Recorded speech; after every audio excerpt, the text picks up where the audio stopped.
We welcome back Karen McMillan and Miller Mackenzie-Brown from NZ Book Lovers. So we have 4 books to recommend for Mother's Day, 4 books that you can win. Actually, great to have you back on the show. Welcome. Thank you. Mother's Day is coming up, so these are great ideas. We're going to start off with The Recipe by Josh Emmett, who cooked a recipe from that book here only a couple of weeks ago. Fantastic. So he's created this amazing book, which is, he says, it's the recipes that everyone should cook at some time in their lifetime. So that's a big, bold claim, isn't it? And a bit of a challenge for people. Yeah. And apparently he went around the world looking for, these recipes. It's been a labour of love for him, hasn't it? And there's cooks like Al Brown and Peter Gordon, Gordon Ramsay, they're all in here. Oh, wow. So not all his recipes? No, so he's recreated all these iconic recipes. Oh, nice. So, Miller, you've got some stats about this book, haven't you? Yes. So this has more than 300 recipes from the past 50 years and from the best 150 cooks and chefs from around the world. Wow, those are impressive stats. Yeah, he's been working very hard. So, when we say classic recipes, what are they? Well, my husband is the foodie in our family, aka the Celtic cook. Yeah. And he's earmarked a lot of recipes here to cook. And I just thought the chicken pork pie was a good one. Yeah. Then also the lamb shank Rogan Josh, I thought that's quite exotic. Yes. And French style peas, I think that sounds a bit posh, so I'd quite like some of those. Oh, no, but peas are underrated, aren't they? So zhuzh them up a bit with Josh's book. So we're going to be eating very well in the coming weeks. Yeah, you certainly will be, and you won't be doing the cooking either. So, I mean, these recipes sound amazing and the pictures are beautiful, but what about the average cook? Can the average cook make them? That's a really good question. I like the fact that there's a complexity guide here, so it's easy, moderate or difficult. And Josh has got notes as well, so I think that's really helpful for the home cook to decide, can I actually do this recipe and achieve it? Or is this beyond my pay grade? Yeah, is it something that I would cook as Karen the Flaming Detailer, or is it, what my husband would cook, being the Celtic cook? So, it's very handy to know that before you start. Which is great. And Miller, I believe that Josh is signing copies of the recipe for Mighty Ape. Yes, he is. That's pretty cool. Be a good present, won't it? Be a really good present. Okay, so that's a good recipe book to have. Now we've got a novel, I Owe You One. Yeah, so Sophie Kinsella is her latest novel, and she's a UK novelist. So, Miller, how many books do you think she's sold? 700. No, do more. 1,000. No, try more. 1,050. 40 million copies. Wow. I believe that because I've got a couple of her books in my bookshelf from way back. Yeah, and this is why we'd like to recommend it. It's a feel-good book, and the main character, her name's Fixie. So as you can imagine, she's a character that just wants to make things right for everybody. Yep. So she's in a cafe and a stranger comes over and said, look, I'd really like you to look after my laptop, and he goes out to take a call. Of course she said yes. But what happens next is, in his absence, the ceiling literally collapses from a water leak. So, it's very heroically she saves it. And of course, he wants to pay her back.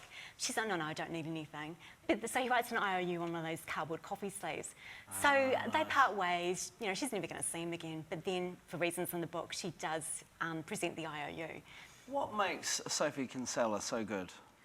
I think it's because she's very funny. The writing, honestly, the first page, I got my husband to read and he laughed out loud. He just cracked up. Nice. And also just that sense of romance, but also family too. Okay, good. It's it's been used a lot, the term, but you would call it chick lit, wouldn't you? I mean, it's stuff that it's total escapism, bit of fun. Yeah. I'd like to say maybe call it contemporary women's fiction, but I think you can feel confident like giving it to your mum. It's a really good feel-good read. Well, actually, on that, I'll ask the expert, Miller. Who do you think will enjoy this novel?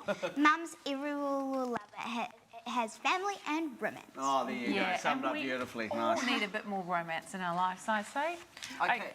Womankind by Margie Thompson. Now, this is an incredible looking book. Tell us more about it. Oh, it's stunning. There's more than 50 New Zealand women in this book, and it really celebrates their success and diversity.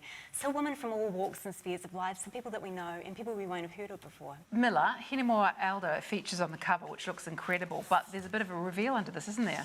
Yes. Here we go. Oh, here we go. Look at all these amazing women. Wow. So many of them. That's beautiful. Yeah. And when you flick through the book and have a look, were you inspired by it, Miller?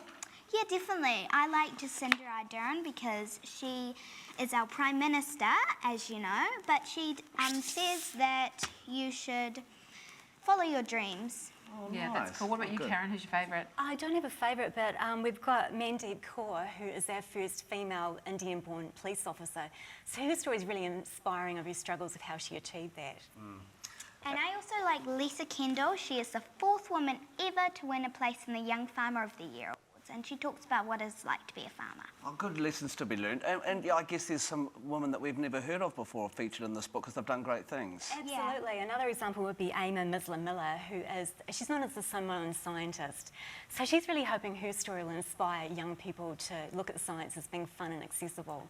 Awesome. Beautiful. Now, this next book, I have to make sure I get it right because I want to keep saying the name around the wrong way. Bish, Bash, Bosh. Yes, you got it. I keep saying Bish, Bosh, Bash. I know, I've Bish, been doing it as well. Bash, Bosh. Yeah, so the authors, they've got Bosch TV. So they're two guys in the UK that have been lifelong friends, and they have 25 million people that visit their website every month. Wow. So they've got a huge following, and it's all about plant-based delicious recipes. So that's what they're into.